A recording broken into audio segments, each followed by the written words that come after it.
ಸಮಸ್ಯೆ ಇಲ್ಲ.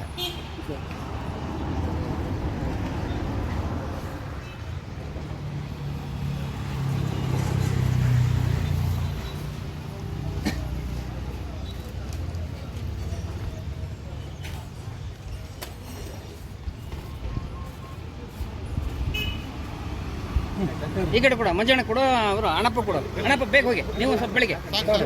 ಹಾಂ ಸರಿ, ಯುವಕರೇ ಬೆಳಗ್ರೆ, ಯುವಕರು ಪರವಾಗಿ ಒಬ್ಬನ ಸಾಕು. ಯಾರು ಮರ ನೀನು ಮುದುಕನ್ನ ಹತ್ತನ ಅವನ ನಗ್ಬೇಕಾಗ್ತದೆ ನೀನು. ಸಾಕು ಇಡಿ, ರಂಗಿ ಇಡಿ ಸಾಕು. ಬರ್ರಿ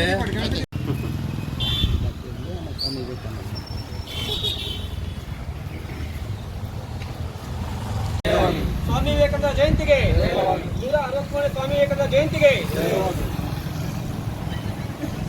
ಆದ್ಮೇಲೆ ಇವತ್ತು ಶ್ರೀ ಸ್ವಾಮಿ ವಿವೇಕಾನಂದ ಜಯಂತಿ. ಹೆಚ್ಚಾಗಿ ಅವರ ಜಯಂತಿಯನ್ನು ನಾವು ರಾಷ್ಟ್ರೀಯ ಯುವ ದಿನಾಚರಣೆ ಅಂತ ಆಚರಣೆ ಮಾಡ್ತೀವಿ. ಸ್ವಾಮಿ ವಿವೇಕಾನಂದರು 1863 ಜನವರಿ 12ರಂದು ಕಲ್ಕತ್ತಾದಲ್ಲಿ ಜನಿಸ್ತಾರೆ. ಸೊ ಅವರ ವಿದ್ಯಾಭ್ಯಾಸದ ಪದವೀಧರ ಮುಗಿಸಿ ನಂತರದಲ್ಲಿ 1893ರಲ್ಲಿ ಚಿಕಾಗೋ ವಿಶ್ವಕರ್ಮ ಸಮ್ಮೇಳನದಲ್ಲಿ ಭಾಗವಹಿಸ್ತಾರೆ. ಚಿಕಾಗೋ ವಿಶ್ವಕರ್ಮ ಭಾಗವಹಿಸ್ತಾರೆ. ಅಂಥ ಸಂದರ್ಭಕ್ಕೆ ಇಡೀ ಭಾರತವನ್ನು ಕೆಳಗೆ ಮಾಡಬೇಕಂತೂ ಎಲ್ಲ ರಾಷ್ಟ್ರಗಳು ಕಾಯ್ತಿದ್ದಾವೆ.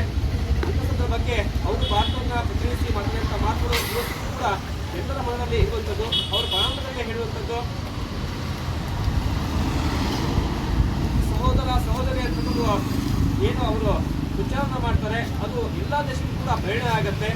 ನಂತರ ಅವರು ನಮ್ಮ ದೇಶದ ಸಂಸ್ಕೃತಿಯನ್ನು ಎತ್ತಿರುವಂಥ ಕೆಲಸ ಮಾಡ್ತಾರೆ. ಅದ ನಂತರ 1897ರಲ್ಲಿ ಅವರು ರಾಮಕೃಷ್ಣ ಮಿಷನ್ ಪ್ರಾರಂಭ ಮಾಡ್ತಾರೆ. ಸ್ವಾಮಿ ರಾಮಕೃಷ್ಣರನ್ನ ಆಧ್ಯಾತ್ಮಿಕ ಗುರು ಅಂತಂದು ಅವರನ್ನು ಸ್ವೀಕಾರ ಬಗ್ಗೆ ಏಳಿಗೆಯಿಂದ ಹುಟ್ಟುವಂತಹ ಆಲೋಚಿಸ್ತಾರೆ. ಹೆಚ್ಚಾಗಿ ಅವರು ಯುವಜನರನ್ನ ದೇಶದ ಶಿಕ್ಷಣ ಪ್ರಯತ್ನ ಮಾಡ್ತಾರೆ. ಅವರು ಮಾತು ಹೇಳ್ತಾರೆ, ಹೇಳಿ ಎಚ್ಚರಗೊಂಡು ಅಂದರೆ ನಮ್ಮ ಧರ್ಮ ಹೆಸರು ಬದುಕುವಂಥ ಸ್ಥಿತಿಯಲ್ಲಿದೆ, ಅದನ್ನು ಎಚ್ಚರ ಮಾಡಬೇಕಂತಂದರೆ ಅದು ಯುವಜನರಿಂದ ಸಾಧ್ಯ ಅಂತಂದು ಹೇಳ್ತಾರೆ.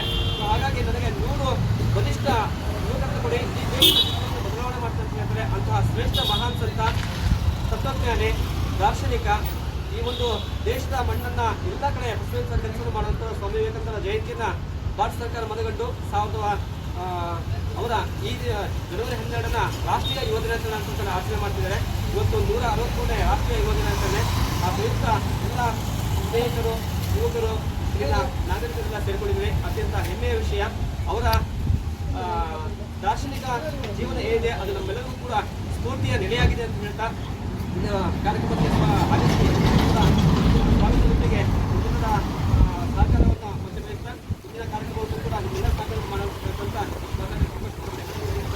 ಮಾತನಾಡ್ತೀವಿ. ಎಲ್ಲರೂ ಕೂಡ ಸ್ವಾಮಿಗಳಿಗೆ ಪುಷ್ಪಾರ್ಚನೆ ಮಾಡ್ತಾರೆ. ಭಾರತ್ ಮಾತಾ ಕಿ ಭಾರತ್